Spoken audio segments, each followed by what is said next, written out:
This conference will now be. Hello, friends. We have been discussing the answer writing for ethics previous year questions. As part of that, let us discuss yet another question that was asked in 2021. The question that was asked in 2021 was relating to the 10 values that make a public servant more effective. That is, identify the 10 essential values that are needed to be an effective public servant. Describe the ways and means to prevent non-ethical behavior in public servants. This is the question that was asked in the mains 2021 paper 4 ethics. So how do we answer this question? And not only that, how do we approach such questions when it comes to the mains? See, basically, when we talk about values in public service, right, when we talk about values in public service, when it comes to such questions which are generically values or ethical values, I would recommend that you should, without any hesitation, go to constitution. The constitution being the basic document that defines the structure, powers, functions, duties of the Indian public service, as well as the constitution provides for the objectives for which the administration has to work for. Similarly, the constitution provides for the philosophy of the government, philosophy of administration, as well as the values that govern the policy making process, policy implementation process, as well as the policy evaluation process. So it would be better to go to, or it would be the best thing to go to the constitution when it comes to the values of public service, values of defining values of civil services or policy making, government, whatever it is, anything connected to administration, governance. And if it comes to, if the question is relating to values, without any reluctance and hesitation, go to the constitution. The constitutional values, when you quote, nobody can deny. It is an undeniable fact. As part of that, in this question also, I would suggest you to go to the constitutional values. And sir, you say that go to the constitutional values. Where do I locate the constitutional value? Very simple. Go to the preamble chapter. Nobody would have missed the chapter on preamble and the philosophy of constitution. Preamble and philosophy of constitution is one chapter that nobody can omit or even overlook. Go to that chapter. You will get it. Justice, liberty, equality, fraternity, human dignity. There are five values. Apart from that, you have other values, namely secularism, democracy, right? So seven is okay. And remaining three we have empathy, selflessness, openness.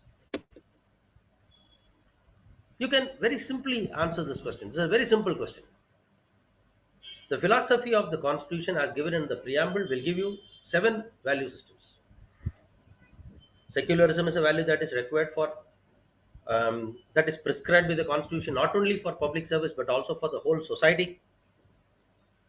So that will make it very, very important for the public service also. And being secular includes equality, liberty, fraternity, etc. And that will automatically prevent the non-ethical behavior of the public servants. Once secularism is imbibed in the public servant, he will not go unethical, right? The mere imbibing of these values would do. He will, because according to Supreme Court, the fundamental principle of secularism is samanata, which means equality. So after secularism comes the idea of democracy.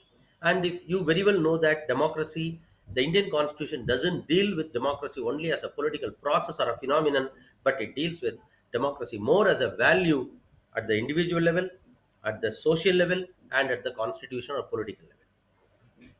So democracy is a mindset. When you think democratically, you accommodate people. You respect fundamental rights. You respect human dignity. You respect human rights. So imbibing democracy will prevent non-ethical behavior because it gives a clear cut. It forms the basis for empathy. Thirdly, thirdly, the third value is liberty. Liberties of freedom, liberty of thought, expression, belief, faith, and worship. This is what the preamble says. When you accept that everybody has the liberty of thought and expression, you accept the self development. Because if you look at Article 19, Class 1, Subclass A, the Constituent Assembly debates very clearly say that liberty of speech and expression is, freedom of speech and expression is very, very important for the self development of any person, and that forms the central element of any democratic society. So, liberty becomes an important one. And then comes equality. Equality, I don't have to explain, and everybody knows. Equality of status, facility, and opportunity as defined in Article 38. Equality of status and opportunities and to promote them among all as given in preamble. And right to equality dealt with by Article 14 to 18 of the Constitution, that makes very clear that everybody has to be equally treated before the law, as well as everybody should be equally protected by law. And when as a public servant one has this value at his mind, is imbibed in his mind, he will never go for partial treatment, and he will treat everybody uniformly. He will treat everybody politically, impartially, and he will remain politically impartial, irrespective of the government to which or for which he works. Similarly, the next one comes the fraternity. Fraternity is very, very important for a public servant. What do you mean by fraternity? You all know it's a childhood term, the term which we have been coming across from the childhood. Fraternity means universal brotherhood. A public servant must treat his fellow citizens as more of his fraternals. See, one of the major complaints that is placed against the public servants is that they are sitting in the ivory tower and looking down upon the society, and they feel that they are the rulers and the peoples of their subjects. No, they're all fraternals, and you are first among the equals. You have been given with certain authority because the people trust you. And you can quote the Supreme Court's interpretation of Article 21, the doctrine of public trust. The authority that a public servant has is nothing but nothing but the trust of the people, the liberties of the people. This is what the social contract theory also says. So, when this is imbibed in his mind, he will not he will come out of his this ivory tower thinking, and that prevents that non-ethical or unethical behavior of the public servants. The next comes justice. Right? Justice. What is justice? Justice implies the harmonious reconcilement of individual conduct with the general welfare of the society. See, basically, there will always be a conflict between the individual's conduct and the social welfare, because the individuals more think about themselves. The individual's thought process are more self-centric. The scope of their thought is very limited. Ordinary people think like that only. That is the reason why I have to talk about the justice. So that's the reason why the judiciary has to be independent, and the civil servant must also have an independent application of mind. And this justice being imbibed as a value in the individual will make him a better civil servant and prevents him from non-ethical conduct, because it will clearly give him an understanding that he has to reconcile his self-interest as well as the self-interest of the people who are in a dispute, and accordingly pass judgments or accordingly make decisions in order to upkeep the social welfare. So this will prevent him from deviating to non-ethical behaviors. The next important value is selflessness. Selflessness, you know that altruism, I don't have to tell you. See, public servant has to be a selfless person. He must have the selflessness. He should clearly understand that his authority, whatever he is wielded with, is equipped with, is more towards the welfare of the people, and he should not use it for his personal benefit. See, for instance, Max Weber, one of the important sociologists, he talks about the principle of separation. The public servant must not use the authority, resources, and the materials that has been entrusted with him by the office to discharge the responsibilities of the office for his personal benefits.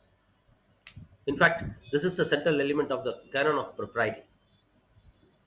So, the selflessness will give him that idea, and as well as it will add on to the effects of the other values what has been imbibed on him and prevent him from non-ethical behavior.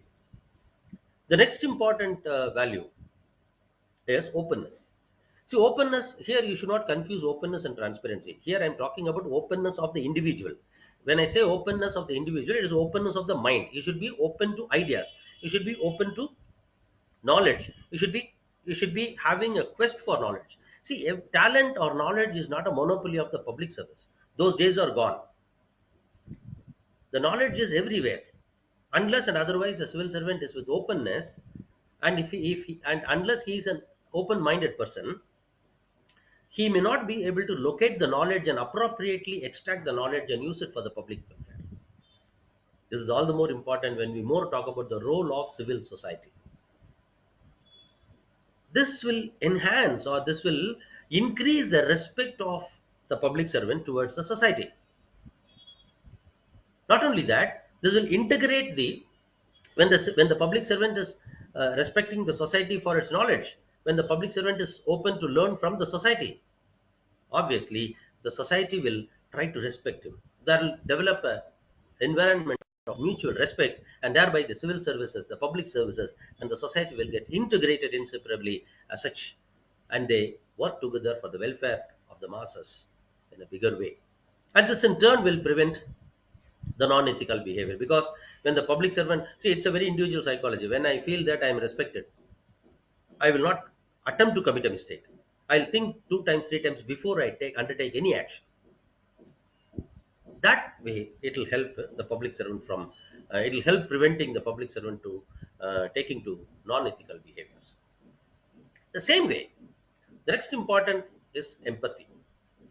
Empathy is a separate topic. In fact, empathy means putting oneself into the other person's shoes and understanding.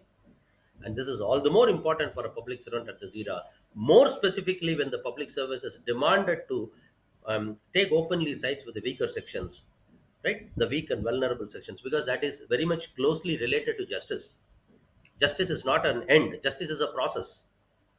So, empathy is a fundamental. So these 10 values are the values which are required for a civil servant to be an effective civil servant and to prevent him from taking to public servants. So the takeaway here is that when there comes question of values, go to the constitution. The values of the constitution, the values prescribed in the constitution, are the most fundamental. And when you are indicating, or when you are basing your answer on the constitution values, nobody can deny that, and as such there is a better chance of you scoring better. So other questions we shall discuss subsequently. Wish you all the very best, and thank you very much.